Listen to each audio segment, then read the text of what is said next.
Сіз бұл жерде жаңағы фактілерімізде айтылғандай қыз балалардың жоғарғы оқу орнында, одан ары қарайғы даму сатыларында да алда тұрғанын біз қазір көріп отырмыз. Бірақ Мәшһүр Жүсіп атамыздың сөзін келтірдіңіз ғой. Ол жерде не дейді? Қыздарға білім 10 есе керек, не үшін дейді?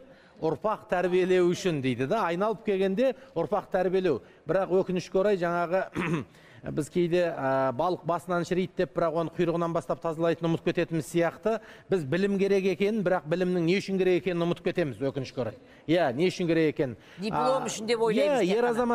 Ер азаматтар кейде екі қолға бір күрек деп, мына қара шаруаға келіседі. Бірақ қыз бала аяулы болғандықтан, қыз бала бір жүрегіміздің төрінде тұрғандықтан, оқытуды біз кейде аялау, құрметтеу деп сезініп жатамыз. Ал оқыту деген ол жауапкершілік, оқыту деген ол оқшаулау, оқыту деген іргеңнен алысқа жіберу, оқыту деген ол қызды өмірдің толқынына тастау деген нәрселер. Міне осы жақтарында біз кейде ескере бермейміз. Заманның трендінен қалмаймын десеңіз, тәлім трендті көріңіз.